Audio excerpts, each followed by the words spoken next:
രാമചന്ദ്രാഭിഷേകം ശ്രീരാമചന്ദ്രാഭിഷേകം സീതയാ സഹിത രാമചന്ദ്ര രഘുവീരരാജ്യാഭിഷേകം ശ്രീനീലകണ്ഠാഭിഷേകം ആഞ്ജനേയ പരിസേവ്യൻ ധീരഭരതാഭിപൂജ്യൻ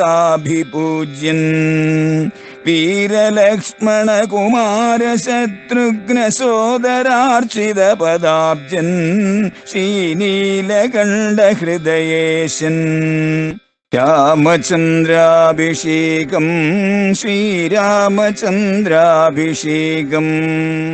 ശങ്കരാചാര്യസ്വാമികൾ സന്യസിക്കണമെന്ന് ഏറെ ആഗ്രഹിച്ചിട്ടും മാതാവായ ആര്യാമ്പ സമ്മതിച്ചില്ല. 8 വയസ്സ് ആയി വരുന്നേ ഉള്ളൂ ബാലകന് ശങ്കരാചാര്യസ്വാമികൾക്ക്. അദ്ദേഹം സന്യസിക്കാൻ ആഗ്രഹിച്ചു, പക്ഷെ അമ്മ സമ്മതിക്കുന്നില്ല. അവസാനം അമ്മയ്ക്ക് സമ്മതിക്കേണ്ടി വന്നു. അതാണ് ആ മുതലക്കടവില്, ആ പുഴയില് മുതലക്കടവിൽ നടന്ന സംഭവം എല്ലാവർക്കും അറിയാമത്. അങ്ങനെ സന്യസിക്കണമെങ്കിൽ പോലും അമ്മയുടെ അനുവാദം വേണം. അപ്പോഴും അമ്മയോട് പറഞ്ഞു, ഞാൻ എവിടെയായിരുന്നാലും അമ്മ സങ്കല്പിക്കുമ്പോൾ ആ നിമിഷം ഞാൻ അമ്മയുടെ അടുത്തെത്തിക്കൊള്ളാം, അമ്മയ്ക്ക് വേണ്ടുന്ന സേവനം ചെയ്തു കൊള്ളാം എന്ന് പറഞ്ഞിട്ടാണ് ആചാര്യസ്വാമികൾ പോകുന്നത്. 8-ാം വയസ്സിൽ അത് തന്നെ അദ്ദേഹം പ്രവർത്തിക്കുകയും ചെയ്തു. ഇതാണ് അമ്മയ്ക്കുള്ള സ്ഥാനം. ആ അമ്മയെ, അമ്മയുടെ വാർദ്ധക്യത്തിൽ ശുശ്രൂഷിക്കുക എന്നുള്ളത് ഏതൊരു പുത്രന്റെയും ഏറ്റവും മഹനീയമായ കർമ്മമാണ്.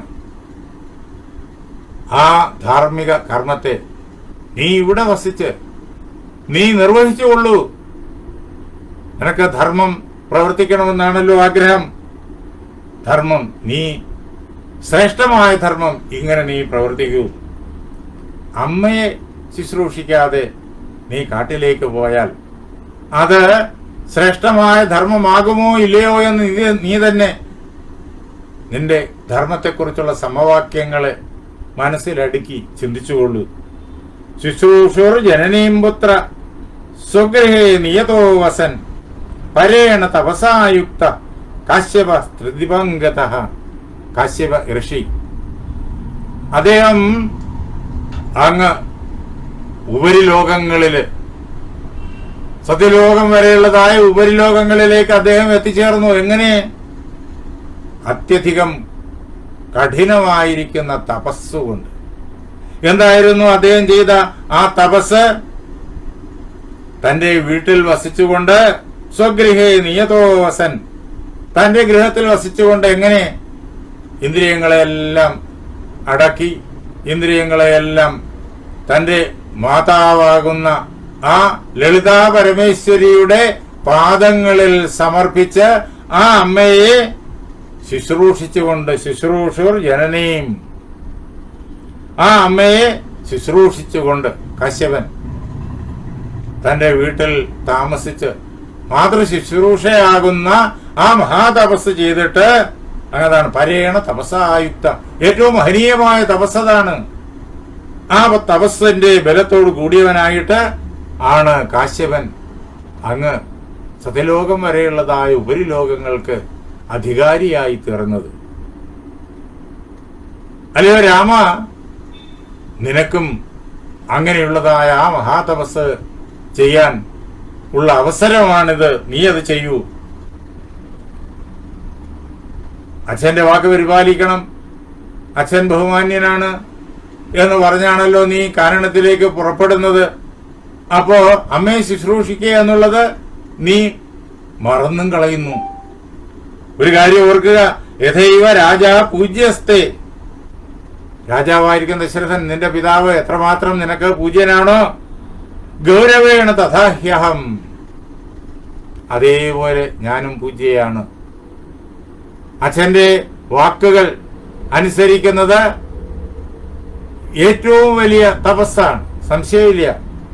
അത് എന്തുകൊണ്ടെന്നാൽ അദ്ദേഹത്തിന്റെ വാക്കുകൾ, അദ്ദേഹത്തിന്റെ ഇച്ഛ അങ്ങേയറ്റം വിലപ്പെട്ടതാണ്, ഗൗരവമുള്ളതാണ്, വിലപ്പെട്ടതാണ്, പവിത്രമാണ്.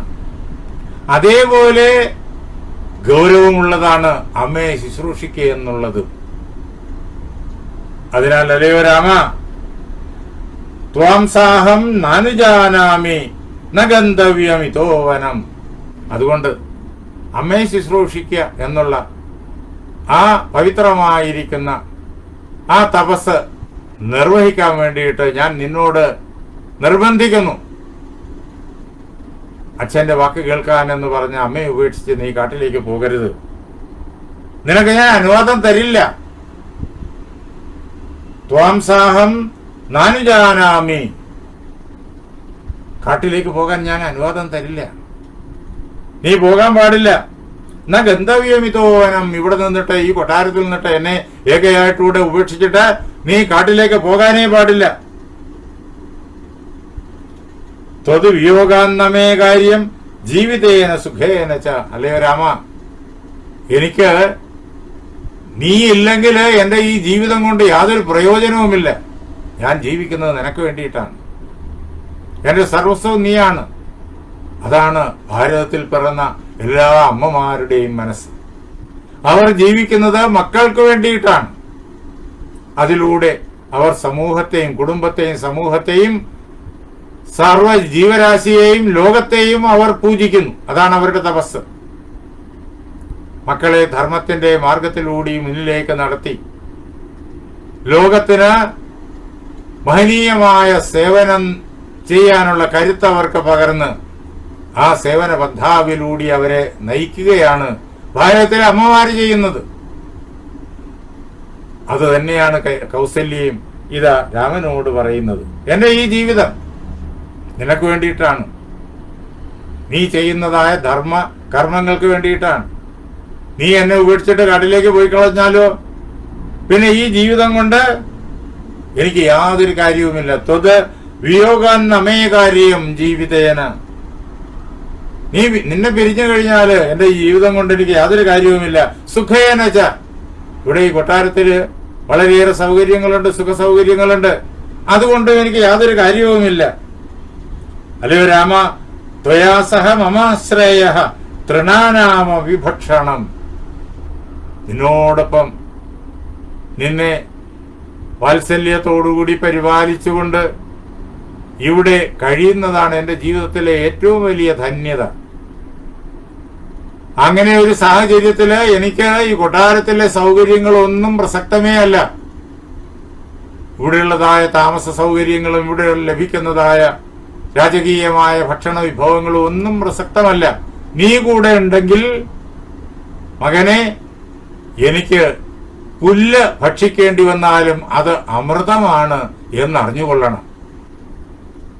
എനിക്ക് ഒരു അമ്മ എന്നുള്ള നിലയിൽ, നിന്റെ മാതാവ് എന്നുള്ള നിലയിൽ എന്റെ ജീവിതത്തിലെ പരമമായിരിക്കുന്ന ധന്യത നീ തന്നെയാണ്. നിന്നിലപ്പുറം എനിക്ക് വേറൊന്നുമില്ല. യതിത്വം യാസ്യസി വനം തെക്വാമാം ശോകലാലസാം. അങ്ങേയറ്റം ദുഃഖിതയായി ദുഃഖത്താൽ തകർന്നുപോയ എന്നെ ഉപേക്ഷിച്ചിട്ട് എന്റെ ഈ വാക്കുകൾ, ഈ അഭ്യർത്ഥന കേൾക്കാതെ നീ കാനണ്ടത്തിലേക്ക് പോവുകയാണെങ്കിൽ അഹം പ്രായമിഹാശിഷ്യേ. ഞാനിവിടെ പ്രായോപവേശം ചെയ്യും. എന്താ പ്രായോപവേശം? ജലപാനവും ഭക്ഷണവും ഉപേക്ഷിച്ചിട്ട് ദർഭപ്പുല്ലിൽ ഇരുന്ന് ജീവിതം വെടിയുക. അതാണ് പ്രായോപവേശം. നീ എന്നെ ഉപേക്ഷിച്ചിട്ട് കാട്ടിലേക്ക് പോയി കഴിഞ്ഞാൽ ഞാൻ ഇവിടെ ഈ കൊട്ടാരത്തില് പ്രായോപവേശം ചെയ്യും. എനിക്ക് നജ ശക്ഷ്യാമി ജീവിതം. നീ ഇവിടെ ഇല്ലെങ്കിൽ എനിക്ക് ജീവിക്കാനാവില്ല. ഇങ്ങനെ കൗസല്യ ഉറപ്പായിട്ട് രാമനോട് പറഞ്ഞു. ഇങ്ങനെ വിലപിക്കുന്ന ആ കൗസല്യയോട് ധർമാത്മാവായ രാമൻ സംസാരിക്കുകയാണ്. ധർമ്മത്തിന്റെ സൂക്ഷ്മരൂപം നമുക്ക് അറിയാൻ, പരീക്ഷിച്ച് മനസ്സിലാക്കാൻ, സ്വർണത്തിന്റെ മാറ്റ് ഉരച്ചു നോക്കുന്നത് പോലെ ധർമ്മത്തിന്റെ ആ സൂക്ഷ്മരൂപം നമുക്ക് തിരിച്ചറിയാൻ പറ്റിയ ഏറ്റവും വലിയ സന്ദർഭമാണിത്. ദശരഥന്റെ ആജ്ഞ, ദശരഥന്റെ പ്രതിജ്ഞ, കൈകേയിക്ക് വരം കൊടുക്കാമെന്നുള്ള പ്രതിജ്ഞ, കൈകേയിയുടെ ആഗ്രഹം, ദശരഥൻ പിതാവാണെന്നുള്ള സ്ഥാനം, അതേപോലെ ഇവിടെ കൗസല്യ എന്നുള്ള അമ്മ,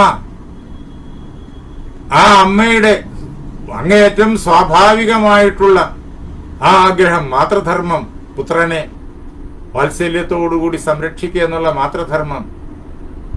പുത്രനാണ് സർവസ്വവും. ആ മാതൃധർമ്മം, അതേപോലെ ലക്ഷ്മണൻ എന്നുള്ള ആ അനുജന്റെ സഹോദരധർമ്മം, ഇതെല്ലാം അനേക ധർമ്മങ്ങൾ അവിടെ ഒന്നായി പരസ്പര വിരുദ്ധമായിട്ട് നിൽക്കാണ്.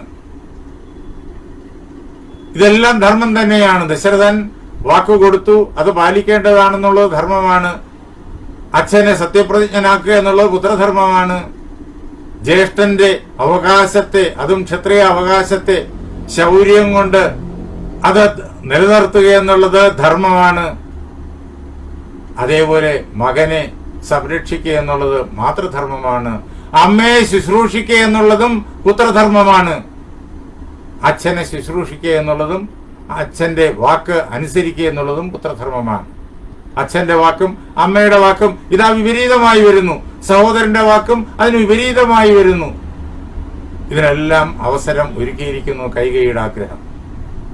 ധർമ്മത്തിന്റെ സൂക്ഷ്മ മണ്ഡലം അപഗ്രഥിച്ചറിഞ്ഞ് എങ്ങനെയാണ് ഇതേപോലുള്ളതായ ജീവിത സാഹചര്യങ്ങളിൽ ഒരു മനുഷ്യൻ യഥാർത്ഥത്തിൽ ധർമ്മം എന്ത് എന്ന് സൂക്ഷ്മമായി മനസ്സിലാക്കി പ്രവർത്തിക്കേണ്ടത് എന്ന് ഇവിടെ നമുക്ക് വാൽമീകി മഹർഷി കാണിച്ചു തരുന്നു. രാമന്റെ ജീവിതം നമുക്ക് കാണിച്ചു തരുന്നു. രാമോ വിഗ്രഹവാൻ ധർമ്മ. രാമൻ ധർമ്മത്തിന്റെ മൂർത്തിമദ്ഭാവമാണ്. ധർമ്മം തന്നെയാണ് രാമൻ. രാമൻ തന്നെയാണ് ധർമ്മം. ധർമ്മം എന്നത് പരമാത്മാവ് തന്നെയാണ്. ആ പരമാത്മാവ് ഭൂമിയിലേക്ക് വന്നു ധർമ്മത്തെ പഠിപ്പിച്ചു തരാൻ വേണ്ടിയിട്ട്, ദശരഥന മകനായിട്ട്, രാമനായിട്ട്. അദ്ദേഹത്തിന്റെ ഓരോ ചിന്തയും, അദ്ദേഹത്തിന്റെ ഓരോ വാക്കും, അദ്ദേഹത്തിന്റെ ഓരോ പ്രവൃത്തിയും ധർമ്മത്തിന്റെ മഹാവ്യാഖ്യാനങ്ങളാണ്, മഹാഭാഷ്യങ്ങളാണ്. അത് നമുക്കറിയാനുള്ള ഏറ്റവും സംഘർഷപൂർണമായിരിക്കുന്ന, നാടകീയമായിരിക്കുന്ന മുഹൂർത്തമാണിത്. വളരെ വിപുലമായിട്ടാണ് വാൽമീകി മഹർഷി ഈ ഭാഗങ്ങളെല്ലാം നിബന്ധിച്ചിരിക്കുന്നത്.